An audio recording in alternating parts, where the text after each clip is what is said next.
एक isekai anime की शुरुआत आमतौर पे कुछ ऐसा होता है जहाँ सबसे पहले वो अपनी दुनिया में मरता है, फिर उसके बाद वो जाके एक ब्यूटीफुल गॉडेस से मिलता है जहाँ उसे शक्तियाँ मिलती है, फिर वो एक नई दुनिया में जाता है जहाँ वो एक मेन कैरेक्टर बन जाता है, और फिर उसके बाद हमारा मेन कैरेक्टर हीरो बनने के बाद अपनी हीरोइंस के साथ कई सारे एडवेंचर करता है। बट माकोटो मिजुमी के साथ बिल्कुल भी ऐसा नहीं होता, वो अपनी किस्मत को कोस रहा होता है। खैर चलो अपने एनिमे की शुरुआत करते हैं, जहाँ पे हम देखते हैं कि मिजुमी अपनी बो की प्रैक्टिस कर रहा होता है और वहीं पे खड़ी होती है उसकी हीरोइन यानी कि उसकी क्रश। उसको देखने के बाद वो सीधे अपने घर आता है और नहाता है, और जैसे ही वो पढ़ने के लिए एक बुक को लेके बैठता है वो देखता है कि वो किसी और जगह पे है। वो अपने आप से कहता है कि अभी तो मुझे बेड पे होना चाहिए था और मैं अब ये कहाँ पे आ गया। तभी एक रोशनी दिखती है जिसमें से मिजुमी तुरंत कहता है कि आखिर तुम कौन हो। वो रोशनी कहती है कि अगर मैं कहूँ भगवान हो तो क्या तुम मेरे ऊपर विश्वास करोगे। मिजुमी कहता है कि बिल्कुल भी नहीं। फिर वो रोशनी कहती है कि अब तुम एक नई दुनिया में जाने वाले हो, इसलिए तुम सिग्नेचर करो और नई दुनिया में जाने के लिए तैयार हो जाओ। इस पर मिजुमी कहता है मैं भला अचानक दूसरी दुनिया में कैसे जा सकता हूँ। वो रोशनी कहती है कि ये तो बड़ी अजीब बात है, मुझे तो बताया गया था कि तुम्हें सब कुछ पता है। और तभी वो रोशनी अपने असली रूप में आ जाती है और वो अपना नाम सुकोयोमी बताता है। मिजुमी कहता है कि क्या आप ही हैं द ग्रेट सुकोयोमी, जो जापान के पौराणिक कथाओं में से 3 आदर्श बच्चों में से एक। इस पर सुकोयोमी जवाब देते हैं तुम्हें तो काफी कुछ पता है। मिजुमी कहता है कि तो आप यहाँ पे क्या कर रहे हैं। इस पर सुकोयोमी कहते हैं लगता है कि तुम्हें कुछ भी नहीं पता। वो मिजुमी को बताते हैं तुम्हारे माता पिता दोनों दूसरी दुनिया से थे। इस पर मिजुमी रिएक्ट करता है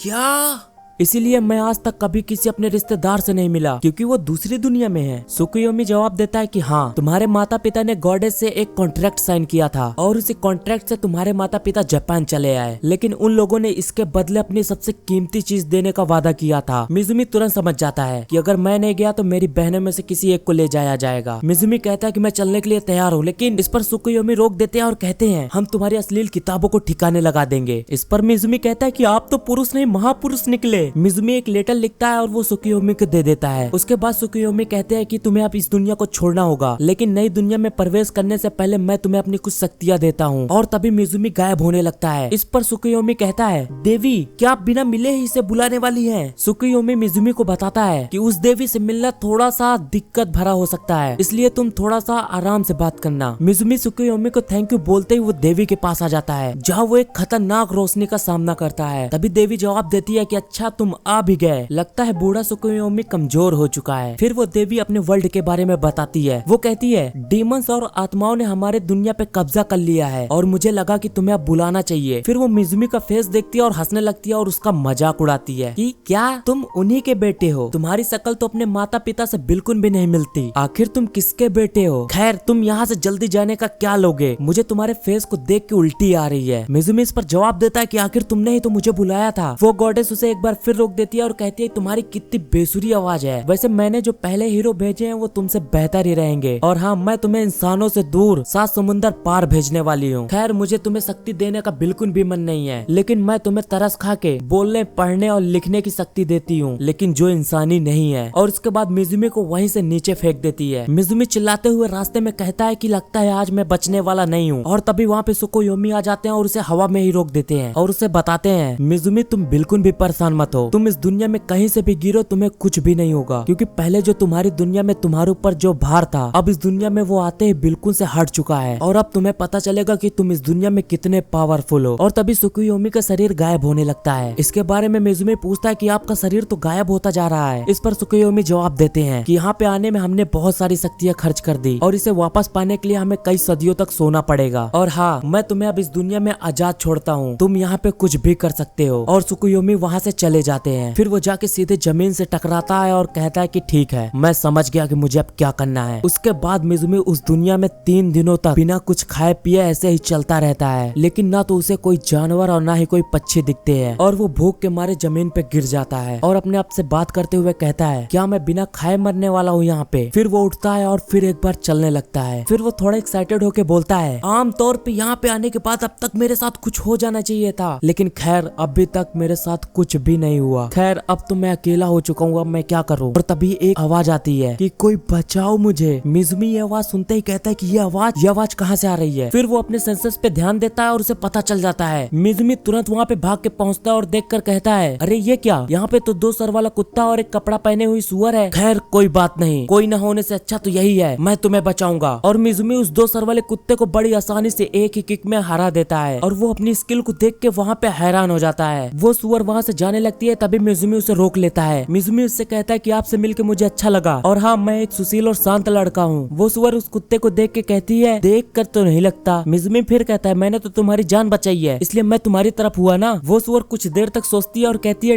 ठीक है। मिजुमी उससे इंसानों के गाँव के बारे में पूछता है। वो सुअर कहती है कि यहाँ पे इंसानों का कोई भी गाँव नहीं है, ये जगह तो बिल्कुल से बंजर है और हाँ, ये दुनिया के दूसरे छोर पे बसी हुई है। फिर मिजुमी उस गॉडेस को कोसते हुए कहता है, आखिरकार मुझे सच में दूसरे छोर पे भेज दिया। फिर वो सुअर अपने बारे में बताती है। वो कहती है, मैं एक पहाड़ी ऑर्क हूँ और हाँ, मेरा नाम एमा है। इस पर मिजुमी उससे पूछता है, क्या तुम्हारा गाँव यहीं पे है? एमा इस पे जवाब देती है, हाँ, लेकिन मैं जा रही हूँ उस पहाड़ी पे जहाँ पे मैं अपनी बलि सिन को देने वाली हूँ। ये सुनते ही मिजुमी थोड़ा एक्साइटेड होकर बोलता है, अरे ये क्या, कहानी में ट्विस्ट। एमा उससे कहती है कि तुम जाके वहाँ पे आराम कर सकते हो, मुझे अभी जाना है। और तभी मिजुमी अपने मन में कुछ सोचता है कि अगर मैंने इसे बचा लिया तो ये शायद मेरी हीरोइन भी बन सकती है। खैर फिर हम देखते हैं कि मिजुमी एमा को लेके उसके गांव में वापस आ गया और वो हाई और के साथ बैठ के आराम से खाना खा रहा है और खाते खाते अपने मन में कहता है, 3 दिनों के बाद खाना मिलने के बाद कितना अच्छा लगता है। और तभी एमा उसके लिए कुछ और खाना लेके आती है, लेकिन मिजुमी उसको देख के बिल्कुल से हैरान हो जाता है। वो कहता है कि ये क्या, ये हवा में कैसे उड़ रहे हैं। एमा उसे बताती है कि ये तो बिल्कुल एक साधारण सा जादू है जो सब करते हैं। मिजुमी थोड़ा हैरान होकर पूछता है, एमा क्या तुम जादू का इस्तेमाल कर सकती हो? एमा इस पर जवाब देती है, क्या माँ को तो आप जादू का इस्तेमाल नहीं कर सकते? वो कहता है कि बिल्कुल भी नहीं, लेकिन क्या तुम मुझे सिखाओगी? और फिर एमा उसे सिखाने के लिए तैयार हो जाती है। वो दोनों गुफा के एक खाली जगह पे आते हैं और फिर उसके बाद एमा उसे मैजिक के बेसिक के बारे में बताती है। बेसिक बताने के बाद वो एक फायर स्पेल कास्ट करती है। मिजुमी ये देख के हैरान हो जाता है। एमा उसे यही स्पेल कास्ट करने को कहती है, लेकिन जब मिजुमी इस बार कास्ट करता है तो उसकी फायर पावर कुछ ज्यादा ही होती है और फिर एमा उसे दीवार की तरफ फेंकने को कहती है। फिर वो थोड़ा सा और कंसंट्रेट करता है। उसके बाद जब वो दीवार पे फेंकता है तो उसकी पावर से वहाँ पे एक बहुत बड़ा छेद हो जाता है और ये देख के एमा बिल्कुल से हैरान हो जाती है। ये देखने के बाद एमा उसके लेवल के बारे में पूछती है। मिजुमी कहता है कि लेवल, आखिर वो क्या चीज होता है? एमा एक स्क्रॉल लाती है और कहती है, तुम्हारा लेवल कम से कम 200 के ऊपर होना चाहिए। वो उस स्क्रॉल को अपने हाथ में लेता है और वो स्क्रॉल चमकने लगता है। वो एमा से पूछता है, आखिर मेरा कितना लेवल है? एमा देख के कहती है कि तुम्हारा लेवल 1 है और वहाँ पे सब उसे इग्नोर करके वहाँ से चले जाते हैं। एमा कहती है कि तुम परेशान मत हो, मैं तुम्हें कुछ और स्पेल सिखाती हूँ जिससे तुम्हें काफी मदद मिलेगी। अगले दिन माकोटो उस गाँव को छोड़ के सिन से लड़ने के लिए निकल जाता है। परेशानी ना हो इसलिए वो एक लेटर एमा के लिए छोड़ के जाता है और हम फिर देखते हैं माकोटो को, जो अकेले अपने आप से कह रहा होता है, अगर मैं उस सिन से निपट पाया तो बहुत बढ़िया होगा। खैर मैंने जो कल स्पेल सीखा है वो थोड़ा सा प्रैक्टिस कर लेता हूँ। फिर वो सबसे पहले अपना फायर स्पेल कास्ट करता है। तब उसे पता चलता है कि मुझे मंत्र बोलने की जरूरत नहीं है और फिर वो अपने फायर स्पेल को एक बो और एक एरो में कन्वर्ट कर देता है। फिर सामने एक एंट्री गेट को अपना टारगेट बनाता है और वो स्पेल उस पे कास्ट कर देता है। पहले तो वो जाके उस गेट पे हिट होता है, उसके बाद उसकी पावर बढ़ने लगती है और एक बहुत बड़ा एक्सप्लोजन हो जाता है। और ये चीज को देख के मिजुमी कहता है कि लगता है फिर मैंने एक बार गड़बड़ कर दी। और फिर वो उस नुकसान को देखने के लिए दौड़ा आता है और मिजुमी वहाँ पे देखता है कि कई सारे डेमी ह्यूमन वहाँ पे पड़े हुए हैं जो कि पहाड़ पे रहने वाले सभी ऑर्क को अपना गुलाम बना के रखा हुआ था। उनमें से एक डेमी ह्यूमन कहता है, तुम्हें वो सीन छोड़ेगी नहीं। और तभी अचानक से एक लाल धुंध छाने लगती है। फिर मिजुमी अपने आप को टर्न करता है। उसके बाद वो देखता है कि सामने एक खूंखार ड्रैगन खड़ा हुआ है, लेकिन एमा ने उसे बताया था कि सिन एक सीख है जो पानी में रहती है, लेकिन यहाँ तो कुछ और ही मैटर हो गया। फिर वो सिर्फ बिना कुछ सोचे समझे मिजुमी पे हमला कर देती है। मिजुमी कहता है कि पहले बात तो कर लो,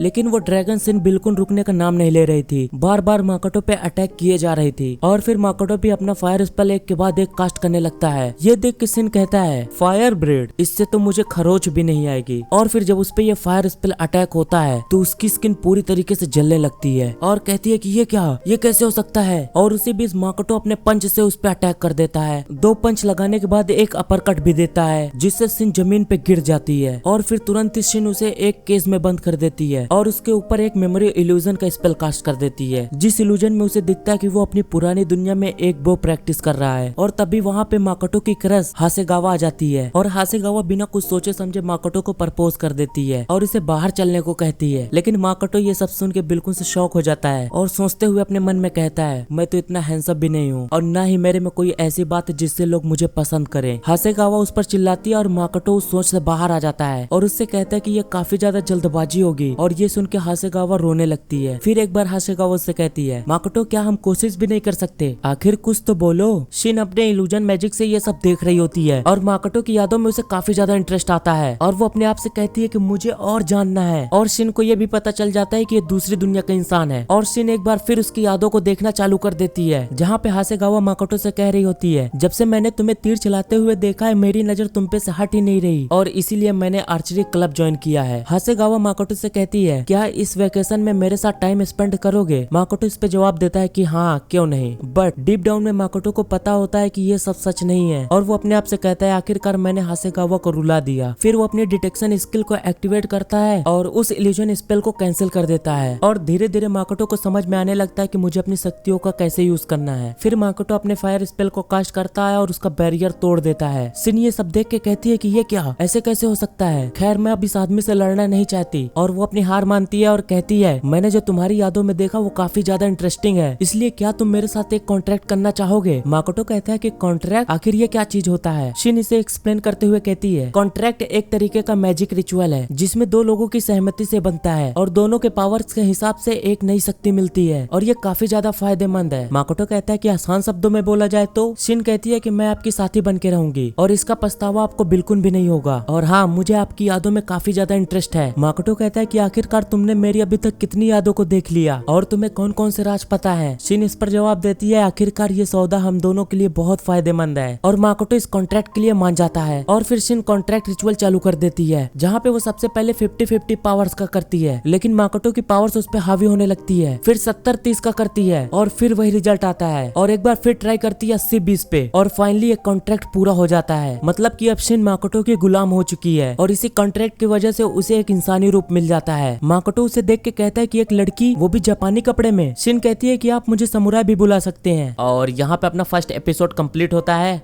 सायोनारा।